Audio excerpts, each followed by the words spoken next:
নাসেক নাসেক আপার গেল খিলাবো আজি আমরা।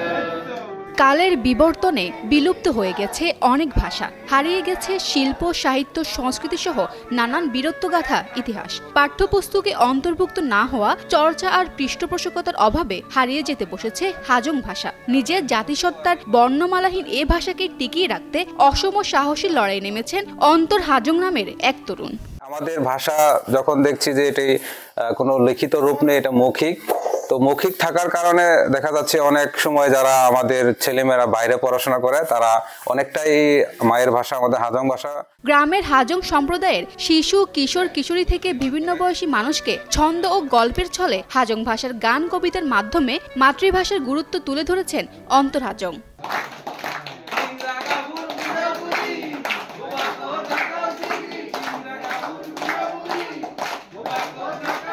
2019 সাল থেকে টিউশনি করে উপার্জিত অর্থ দিয়ে গ্রামে গ্রামে গিয়ে হাজং শিক্ষা চর্চা শুরু করেন অন্তর হাজং। কখনো বাড়ির উঠানে, কখনো গাছতলায়, কখনো মন্দিরে, যখন যেখানে সুবিধা পেয়েছেন সেখানে শিশু থেকে সব বয়সীদের হাজং ভাষা চর্চা করানোর কাজ করেন, যার ফলে নানান সীমাবদ্ধতার মাঝে কিছুটা হলেও মাতৃভাষা শেখাতে পারছেন হাজং শিশু কিশোরদের। আমরা চাই ওই হাজং ভাষাটা যাতে পুরোপুরিভাবে আমরা আমাদের প্রজন্মকে প্রচার করতে পারি। এই জন্য আমি সরকারের কাছে জোর দাবি জানাই যাতে আমাদের পাঠ্য বইয়ে আমাদের হাজং ভাষা এটা লিপিবদ্ধ করে। ভাষা হলো হাজং, তবে যেহেতু আমরা এটা মানে বিলুপ্ত পথে, তার জন্য যে অন্তত আমাদের যে হাজং ভাষা নিয়ে কাজ করতেছে, যাতে সরকারের কাছে এটা দাবি জানাই যাতে আমাদের এই হাজং ভাষাটা সুন্দরভাবে মনে করেন পুষ্ট হয়, যাতে আমরা বিলুপ্ত পথে না যেয়ে সামনের দিকে আমরা যাতে আরও সুন্দরভাবে এটা হাজং ভাষা নিয়ে যাতে সুন্দর মানে ভবিষ্যতে আগে প্রজন্মের যতগুলো আছে হাজংগুলো আছে যাতে মানে ভুলে না যেয়ে এগুলাতে আরো চর্চার মাধ্যমে আমরা আগে যেতে পারি। সরকারি পৃষ্ঠপোষকতা এবং সরকারের সহযোগিতা পেলে এটি আরো বড় পরিসরে আমরা কাজ করতে পারবো এবং মায়ের ভাষা টিকে থাকবে বলে আমি মনে করি।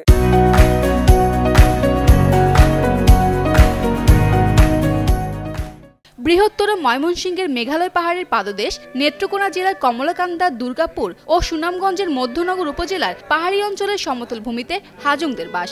বর্তমানে বাংলাদেশে হাজংদের সংখ্যা প্রায় 20,000। অন্তর হাজং নেত্রকোনা জেলার দুর্গাপুর উপজেলার সীমান্তবর্তী কুজিঘোড়া গ্রামের বাসিন্দা। তার বাবা হরিন্দ্র হাজং ও মা ইন্দুবালা হাজং পেশায় দিনমজুর।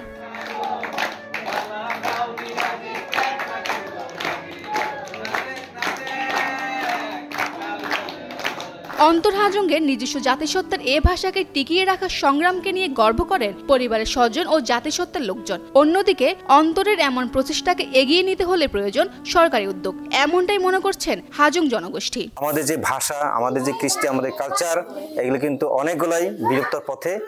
তাই আমরা এটা চাই যে আমাদের ভাষা সংস্কৃতি রক্ষার জন্য সরকারের কাছে দাবি, আমরা যদি সরকারের কাছে পৃষ্ঠপোষকতা যদি আমরা পাই তাহলে আমাদের জাতির যে ঐতিহ্য এগুলো আমরা ধরে রাখতে পারবো। একটি জাতিগোষ্ঠীর প্রধান উপাদান হলো ভাষা। ভাষার মাধ্যমে একটি জাতিগোষ্ঠী তাদের মনে ভাব বিনিময় প্রকাশ করে, তেমনি মনে করে আমাদের ভাষা হাজং ভাষা, আমাদের জাতিগোষ্ঠী, আমাদের হাজং, এই ভাষা থেকে টিকে রাখার জন্য আমাদের অন্তর্দাতা প্রাণপণ চেষ্টা করছেন। তার জন্য সরকারের কাছে মনে করে যে জোর দাবি জানাচ্ছি যাতে আমাদের ভাষা দিয়ে পাঠ্যপুস্তকে পৃষ্ঠা করা হয়, তুলে ধরা হয়। হাজং ভাষা এটাই আমার মাতৃভাষা, জন্মগত ভাষা। এই মাতৃভাষাকে টিকে রাখার জন্য আমি সরকারের কাছে আকুল আবেদন জানাচ্ছি যাতে আগামী প্রজন্মগুলি এই ভাষা নিয়ে সুন্দরভাবে ওরা কথা, হাজং ভাষা নিয়ে সুন্দরভাবে কথা বলতে পারে, শিখতে পারে, লিখতে পারে। অন্যদিকে উপজেলা প্রশাসন তার এমন কর্মকাণ্ডকে স্বাগত জানিয়ে পাশে থাকবেন বলে আশ্বাস দিয়েছেন। আমাদের যিনি অন্তর হাজং আছেন উনি যে কার্যক্রম চালাচ্ছেন, এই কার্যক্রমের যে সারথি হয়ে সবসময় ওনাকে সহযোগিতা করবেন বলে আমি কথা দিচ্ছি। সুনামগঞ্জ থেকে আলামিন সালমানের পাঠানো তথ্যচিত্রে ডেস্ক রিপোর্ট, ফারজানা আমিন, কালের কণ্ঠ।